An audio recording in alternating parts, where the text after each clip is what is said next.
Hello, friends. This is Dave Hurwitz, executive editor at ClassicsToday.com, here with random reviews from the Overflow room. And we're still on the letter W. We're working our way backwards, and we're getting there. I have 3 composers, titles, boxes, selections, actually. And first, this one is really nifty. I don't know how many of you have this. This is from the days when Marc-Andre Hamelin was not the, wonder person that he later became, thanks to his Hyperion recordings. Here it is. He did a bunch of fabulous New World recordings, including an amazing Ives Concord Sonata, which he later re-recorded for Hyperion. But this is one of his first major productions. It was recorded in 1988. Oh, wow. 1988. Yeah, amazing, huh? We've got William Bolcom's 12 new etudes and Stefan Wolpe's battle piece. Now, this is in the letter W because of the Wolpe, not because of the Bolcom.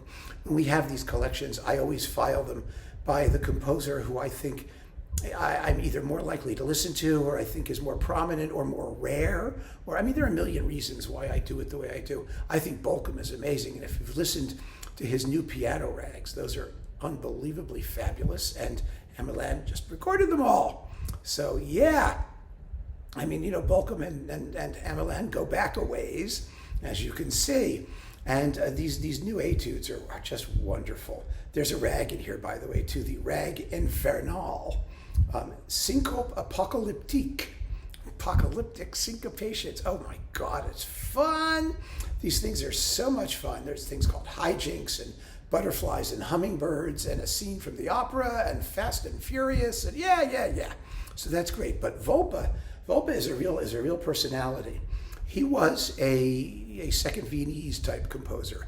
His music is dodecaphonic for the most part. He was a refugee from Nazi Germany. And this battle piece is really powerful stuff. It has 1, 2, 3, 4, 5, 6, 7 sections. It is certainly, I think, one of the great 12-tone works for piano solo. Now, you may say, oh my God, why would anyone want to listen to a 12-tone work for piano solo? I get it. I really get it. But this is such a powerful representation of its time and place, and an extraordinary emotional experience, I think, anyway. And of course, Hamelin is Hamelin. He plays the living daylights out of it, and it's on New World. So this is a prize. It really is. But it wound up in the Overflow room because I only have so much space in my main custom-built shelves. Now I have these custom-built shelves, so I can put more custom in them. Next, of course, Hermano Wolf-Ferrari. Now, I've been talking quite a bit recently about his orchestral works because they're getting dug up and performed, and some of them are very good, and some of them are just awful.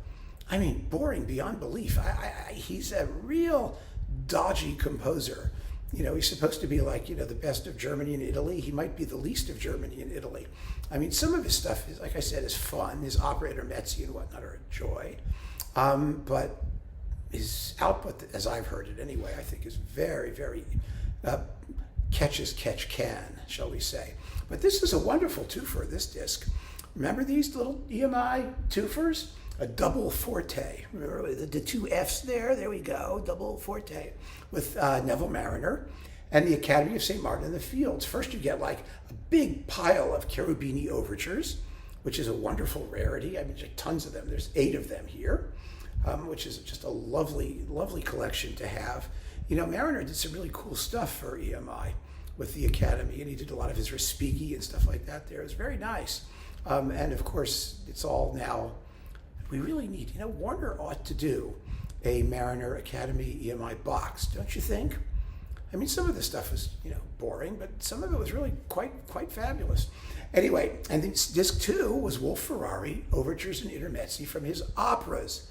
And this is his good stuff, especially the Jewels of the Madonna. Oh my goodness, the Neapolitan dance, it's so much fun. Absolutely wonderful. And you've got, The Secret of Susanna, and you've got I Quattro Rosteghi and La Dama Boba, and Il Campiello and L'Amor Medico. So you've got all those things, these intermezzi and overtures here, and it's delightful. And on this Wolf-Ferrari disc on CPO. We get his cello concerto, Invocazione, which I also find a little dull, frankly, and his Sinfonia Brevis in E-flat major, which isn't so brevis. It's 34 minutes and 52 seconds. And it's a well-worked piece. It's worth listening to, actually. I think that one really is. This is with the Radio Symphony Orchestra of Frankfurt under Alan Francis, and the cellist is Gustav Revinius. So yeah, Wolf-Ferrari. And then, wait a minute, let me put this away. There we go, into the shelf it goes. We're getting to the end of our first big long row here, one of these big long rows. Some of you have predicted these shelves are going to sag. They may. I don't think so. Maybe a teeny bit. They're very, very rigid. I'm pretty satisfied with these. I tried them out and they seem pretty good. I mean, some of them are different lengths because of the size of the room and how we had to, make them all fit. But on the whole, I think it's pretty good. And but we'll find out if they do. This is a wonderful collection on timpani of historical recordings by Albert Wolff. It says absolutely nothing. This is the cover. You'd never know what it is. It's just some dark orchestra picture thing here, and timpani, the label on the back. I don't think this is available anymore, if it ever was. It's really cool. It's 4 discs. And the repertoire here is just fabulous. It's with the Lamoureux Orchestra back in the day.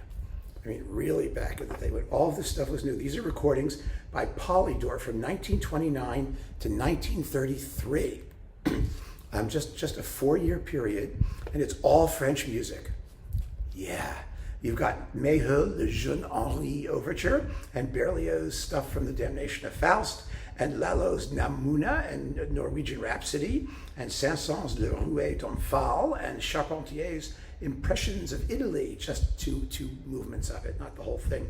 Then we get Roussel's Third Symphony, which was brand spanking new at the time. Gabriel Dupont, Le Farce du Cuvier Overture. Dandy, Ferval, and the Symphony on a French Mountain Air with Jean-Marie Daré. Wonderful, wonderful pianist. She did the complete Saint-Saëns piano concerti and EMI. They're just marvelous. César Franck, Sichet, 3 movements of it anyway. And let's see, Rameau, the Gavotte, Tambourine, Minuet, and Passepied from Castor and Pollux. A whole Charpentier thing. The Joyeuse March, Espagne, the Bourrée Fantasque, Cabanera, and the Gwendolen Overture. Debussy's 2 nocturnes, as usual. They leave out Céline because they don't have a chorus. The Prelude to the Afternoon of a Faun, which only takes 8 minutes and 33 seconds. Now it can take 10 or 11. It says something about authentic performance practice, doesn't it? Henri Rabaud, La Procession Nocturne, and on CD 4, The Sorcerer's Apprentice, Florence Schmidt's Rhapsody Viennoise. When was the last time you heard that? Raoul Lapara, La Habanera, Prelude, Ravel, and then Ravel. The rest is Ravel. The Rhapsody Espagnole, the Monument Antique, the Ma Mère Loire, just the 5 pieces, not the whole ballet, and La Valse at the very end. So there you go. This is really good. Albert Wolff actually had a very long career. I think he passed away. Let me see if they tell you. I think it was like in the 70s or something. He was around for a long time. But let me see. Albert Wolff, the orchestra in 1928. That doesn't say anything. But I did look him up. I looked him up once. And he definitely had a pretty long career. But still, this is all cool, super cool historical recordings of French music. And I love this. I cherish this. I put it in the Overflow room, frankly, for safekeeping. But it came out fairly frequently. This is one of those historical recordings I actually pay attention to quite frequently, because it's I love the music, first of all, but it's also really it's historically interesting because the Lamoureux Orchestra was also a terrific band in its day. So there you go, friends. 3 more. Keep on listening and take care.